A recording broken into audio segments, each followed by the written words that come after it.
Chanakya international academy உங்களுக்குள் இருக்கும் தலைவரை வெளிக்கொண்டு வரும் பியூர் பாலிடிக்ஸ் பயிற்சி பட்டறை. நேரடி மற்றும் இணைய வழி. கான்டாக்ட் 7338824242.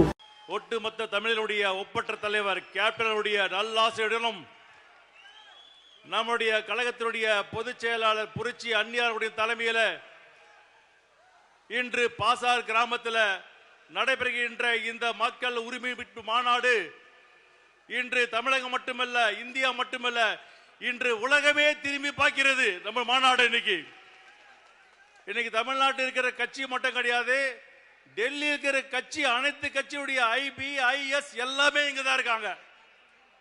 எனக்கு தெரியும் இது பாசார கிராமமா இல்லை சென்னை மாநகராட்சியா? கடலூர் மாவட்டம் என்றாலே கேப்டனுடைய கோட்டை. ராசியான மாவட்டம் கடலூர் மாவட்டம். 2011 3 சட்டமன்ற தொகுதி வெற்றி பெற்ற மாவட்டம் நம்முடைய கடலூர் மாவட்டம்.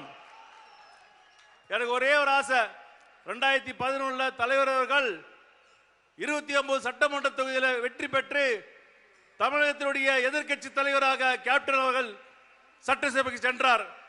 மீண்டும் அதே தொகுதியிலே தேமுதிக வெற்றி பெற்று நம்முடைய பொதுச் செயலாளர் அவர்கள் தமிழகத்தினுடைய துணை முதலமைச்சராக பதவியேற்க வேண்டும் என்று என்னுடைய ஆசை.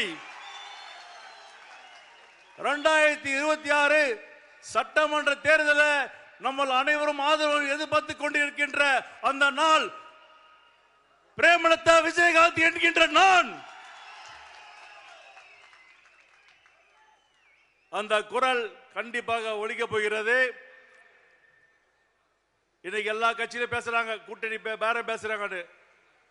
ஆமாதான், என்ன பேரம் பேசுறோம்?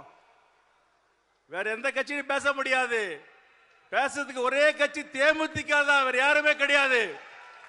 இன்னைக்கு பாத்தீங்கன்னாக்கா 10 வருஷம் கழிச்சு மாநாடு நடத்துறோம். நம்ம இன்னைக்கு சென்னையில் இருந்து இந்த கிராமத்துக்கு வரைக்கும் தொடர்ந்து எல்லா கிராமத்திலையும் எல்லா நகரத்திலையும் கொடி கட்ட ஒரு இயக்கம் நம்முடைய தேசிய முற்போக்கு திராவிட கழகம். இந்த பக்கம் கன்னியாகுமரியிலிருந்து நம்முடைய மாநாடு திரைக்கு தொடர்ந்து கொடியை கட்டிய ஒரு இயக்கம் நம்முடைய தேசிய முற்போக்கு திராவிட கழகம். நம்ம என்ன ஆட்சியில் இருந்தோமா? கிட்டத்தட்ட ஒரு 1000 கிலோமீட்டருக்கு கொடி கட்டுறோம்னாக்கா எந்த அளவுக்கு தெம்பு இருக்கும். அந்த தெம்பு நம்முடைய கேப்டன் நமக்கு கொடுத்து போயிருக்காரு. நம்மளுக்கு எவ்வளவு பேனர், எவ்வளவு கொடி, எவ்வளவு வாகனங்கள். எனக்கு ஒரு ரிப்போர்ட் கொடுத்தாங்க. இப்போ கிட்டத்தட்ட ஒரு 50 கிலோமீட்டருக்கு டிராபிக் ஜாம். இந்த பக்கம் பாத்தீங்கன்னாக்கா ஒரு 70 கிலோமீட்டர் டிராபிக் ஜாம். இங்க கூட்டம் எவ்வளவு வந்திருக்கு? ஒரு சர்வே ரிப்போர்ட் வந்திருக்கு. இப்போ 10 லட்சம் தொண்டர்கள் இந்த மாநாட்டில் கலந்துருக்காங்க இன்னைக்கு. அப்ப நான் ஏன் பேரம் பேசக்கூடாது? பேரம் எதுல? சீட்ல. நீங்க தர 10 சீட்டுக்கோ 15 சீட்டுக்கோ இந்த தேமுதிக கிடையாது. தேமுதிக எங்க கூட்டணி போகிறதோ அந்த கட்சி தான் வெற்றி பெறும், அந்த கூட்டணி தான் வெற்றி பெறும், ஆட்சிக்கு வரும். ஆகையால் டைம் இல்லை, நான் எவ்வளவு பேச நினைச்சிருந்தேன்.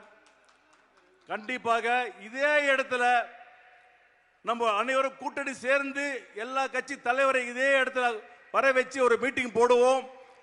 அந்த மீட்டிங் வெற்றி பெற்று நம்முடைய கூட்டணி வெற்றி பெற்று நம்முடைய பொதுச் செயலாளர் தமிழகத்துடைய துணை முதலமைச்சராக வருவார் என்று கூறி விடைபெறுகிறேன். நன்றி, வணக்கம்.